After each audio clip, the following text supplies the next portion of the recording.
Can the system be changed? Is it possible? Okay, so like if you'd ask that to an average mzali, Yeah.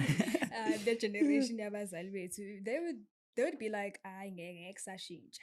Sinje, siyabantu abamnyama, hayi ngeke kusashintsha. Hayi. And I would agree ukuthi okay, na vele maningi ama challenges. Yonke leminyaka 31 years, 32 years, sudlule from 1994.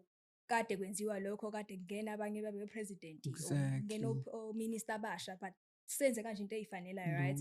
Now it's a matter of just seeing, after seeing like in Nepal, the Gen Z of Nepal, it's a matter of actually overthrowing the government.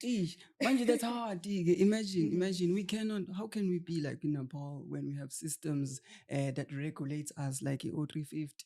Like people are scared to abandon the whole concept to say uhulumeni ubapha imali. Even the whole idea of voting for someone besides Ramaphosa scares the youth. Why? Because they don't want to lose 350. Yes. So when as the leader, as someone who has taken that initiative, Lapagwe Youth, MK Youth, leading this new generation, what's your take? So my take on that, it's because honestly we are conditioned. I don't want to blame ourselves. I would say I blame our parents though, the older generation. I'm a 1K. I'm a 1K. Yeah. I blame them daily.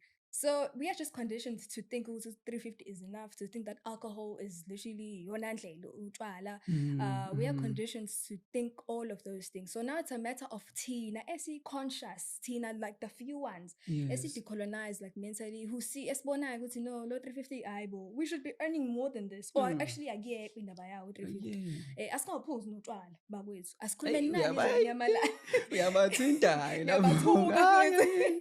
So like njengoba thina siyidecolonize sinaleyo privilege ukuthi like usually I always like call on spirits of uthi emashinini with like the historical leaders Steve Biko ukuthi bengene like kuthina, so that we have amandla for abantu abawu-10 because ithina sodwa and we have to do something about it. Nathi phela ngeke sikwazi ukusuppressed by the system ngisho sesivulekile umqondo just because yobonke population ayiboni. So us who are decolonized, we have irresponsibility ukuthi sibalwele nalabo. Manje we're the outcasts nje. Thina we're the strangers with society manje because sizokhuluma into abangafuni ukuyi-accept. Yes. They reject the whole idea of freedom because they still think ukuthi is free. But manje, if you really think about it, where is the freedom there if umuntu omnyama owns nothing in his or her country?